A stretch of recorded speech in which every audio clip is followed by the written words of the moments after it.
Morocco, and they celebrate her legacy over there.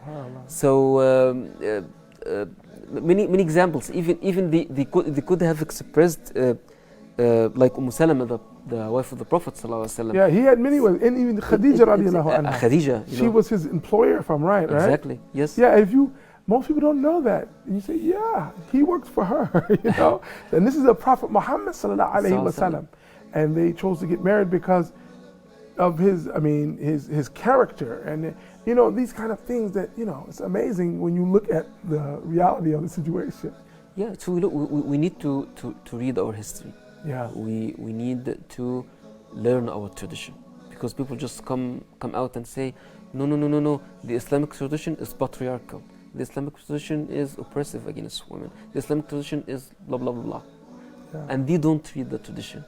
And I have met many imams actually who even are not aware of how tradition treated women. You know, so that's one of the key issues why people just attack Islam, because we are ignorant about our tradition. We should read it. You know, it's a complex tradition. We need to read it and break it down and analyze it, you know, for people to understand. And we need to understand it in their own terms back then, not in our own terms. Because this is even in our culture and all this stuff. Yeah, in the academia they call it anachronism. You are anachronistic, because if you try to project like recently you know, like recently established terms, you take them from your own culture, and then you go and implant them and project them back on different cultures. Of course, now you'll have misunderstanding. Misunderstanding and understanding comes when you study a culture not in its own terms. So that's very important. Yeah, very important. I think that's a great issue, you know, and even us practicing Islam through a cultural lens, right? Like you have cultural Islam and then Islamic culture, you know? If our Islam is cultural, then we're taking our culture and we're putting it on Islam, like you're saying, anachronism. Yes. Anachronism, how to switch that term? Anachronism or something. Anachronism.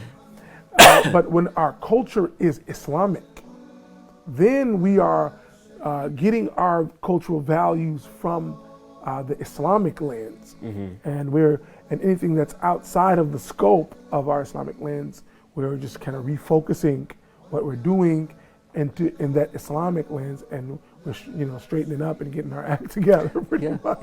I mean, Islam accommodates different cultures. You know, Islam didn't come to like demolish our cultures. You know, Islam came to teach us, you know, what is good and what is bad.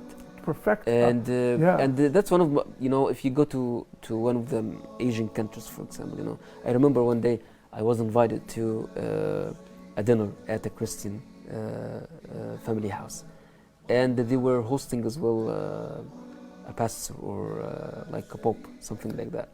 And he asked me like a very provocative question that day, and he said, Mahmoud, can you tell me for how much can I buy a bride from Egypt? It was very offensive, you know, to be honest with you. And I got very angry, but of course I was able to control my feelings, and I told him, you know, when you would like to study Islam, you have to differentiate between Islam and culture, you know. Yes, if you go to some countries, you will find, like, you know, women are you know, you can buy, like you can treat dowry as a bride price. Some countries do that. But is this Islamic? What country were you in at the time? UK or America, the United States? Okay, because, you know, me being from there, people want to make jokes like this, but if you look at human trafficking, you know, you have to be careful, because that's one of exactly. That's high on the list. Here you go, because all the time. He looks at a lot of readers of this. Because it's really bad. Yes, exactly. What's going on there. So now you look at human women trafficking, and then you try to project this back on the concept of dowry in Islam. No. So now this is what they do. This is what they do. You know, they look at the context, because they try to understand Islam through their own context and through their own culture. There's a lot of abuse going on. The trafficking. That's all this stuff. That's the only thing that they can do. They have access to. They don't have access to Islamic this same guy, he may read a little bit, and then he takes a shit. shahada. Exactly. It happens a lot nowadays. That's why, you know, wow, I was just like, very beautiful system. I was balanced and just I controlled my feelings, and then I tried to explain to him, you know, like, you know, I explained to him like the dowry, this concept in Islam, it could be as little as a surah from the Quran. Yeah. And it's in the American culture. It I mean, is. she's like, I don't got no ring on my finger. You tell her. Exactly. Yeah, they want that ring. They want that. Yes, exactly. And you give something to, a lot of times I think, you know, we try to disconnect ourselves from our nature, you know what I mean? And our nature, you know, God has given us a nature. He's given us a fitrah. And he's sent the Quran as a manual for us to follow. When we start to try to outthink ourselves and, you know, rather than observe ourselves, I think if we observed ourselves as human beings and we honestly looked at the Quran and the commandments of Allah and understood them, we would understand how perfect of a manual the Quran is for our life and all human beings, and a universal manual for people in the East, people in the West, for everybody, and not try to put it in this like cultural box, be it a cultural box of the East or the West, because we both have issues. You know? Exactly. Yes. You know? Exactly. And just understand what our Creator has sent to us, and understand ourselves, and look at us, you know, through a psychological, through the psychological perspective, through an economic perspective, through a physical, all the perspectives of life. We would see. It's really amazing when I do that, and I look at the little observation I can make, and say, "Wow, this deen is really correct." Yes, it is. Yeah. It makes sense. Yeah, it makes a lot of sense. Yes, yes. Now, when we look at Hajj, and this is, how can Hajj be a symbolism of how Islam gave women their full rights? This is an interesting question. Yeah, I mean, it's you know, it can be, this can be manifested through the rituals of Hajj themselves. Look at the ritual that we do for walking between Safa and Marwa, the two hills of Safa and Marwa. Yeah. It commemorates the legacy of Hajar alayhi salam, the mother of Ismail. Look at her, how she was responsible for this child, and you know, she was entrusted. Ibrahim alayhi salam left her alone by herself in this place. So that makes us rethink about women's agency, even though the term agency is still a modern term, but still, you know, women have agency in Islam. They are free to take their decisions on their own. You know, they are expected to be up to their commitment. You know, they are not expected just to sit back and, you know, feel despaired, lose heart. No. Women are expected to up to their commitment and to do the job successfully, just as men are. So that's one of the things. You know, the other thing is, like, you know, during the final sermon of the Prophet ﷺ, he touched on the issue of women, and he said, "Istawsu bin-nisa'i khayr." Treat women kindly, treat them kindly. So that, you know, now Hajj symbolizes, you know, how women are important in Islam, and we should take good care of women. So many things can be symbolized through the rituals of Hajj. You know, Hajj is an act of worship in which men and women are treated equally. You know, as we have just mentioned, you know, they are mixed. You know, there are no bad thoughts, no discrimination when it comes to how the rituals are performed. So yeah, so it's and when you mentioned Hagar, alayhi salam, she was like the founder of the modern day Mecca we have now. Yes. I was sitting there having a meal with my family yesterday, and my wife and I, we were educating our kids on the whole, you know, Hajj and you know, the Kaaba, and how this all came about in recent, I won't say recent history, but from Ibrahim, you know. And we talked about how Hajar, you know, she was there once the water of Zamzam came. She was like the queen of the land. Exactly. And the people came to her, and when they came there, she was the one, like, there first with the water. So Yes. it's like she was kind of in charge and to say, per se. So yeah, it's Yeah, Mecca wouldn't have existed without Hajar yeah. going there, She was the first really settler there, Yes, and exactly. Allah subhanahu wa ta'ala sent her the water and the well of Zamzam through His infinite mercy. And so the role that women play, not only in Hajj but throughout Islam, is tremendous. When you think about Isa, Maryam, when you think about Musa and his mother, when you think about Fir'aun and his wife, when you Yes. think about Noah and his wife, His when wife you as think well, about yes. all of these, the mothers of Islam. Yeah. What are we without them? It's Yeah.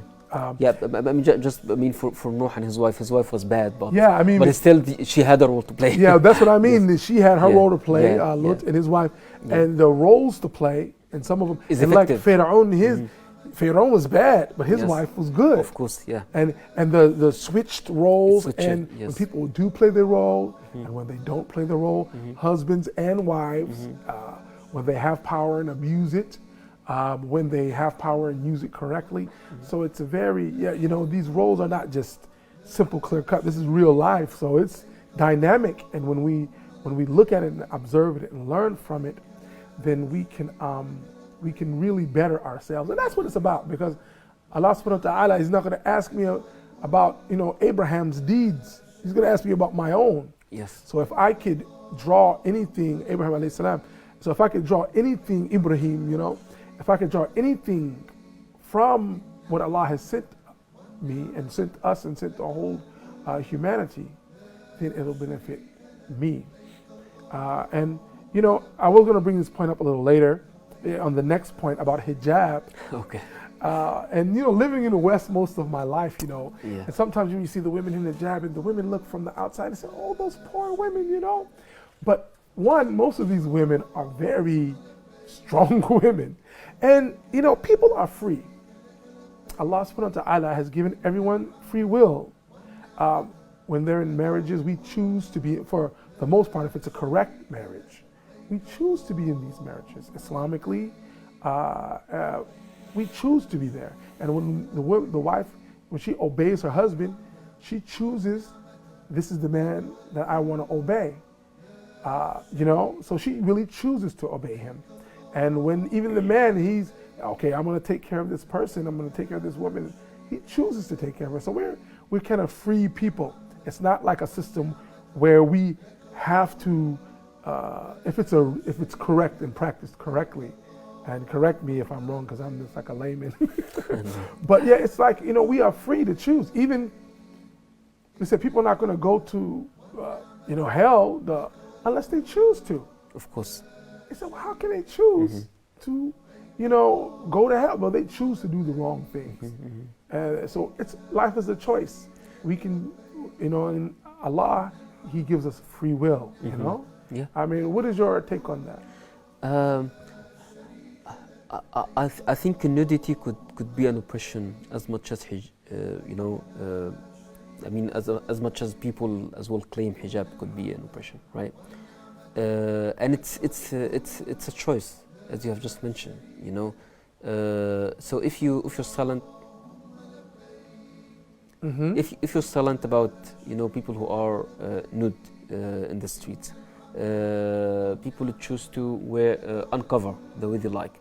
So you shouldn't blame people who have chosen to cover themselves. And and the hijab doesn't get in the way of women at all. I mean, because the argument is hijab restricts women's freedom. It restricts their movement, This is not right, because women are hijabi and they drive cars.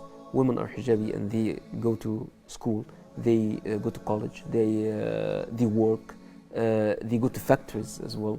So the engage in all everyday life affairs. It's not restricted. Yeah. You can look, and I know we're coming to the end of the program right now, but I just want to add, when you're in America, in the West, these women are wearing hijab because they want to, because they choose to.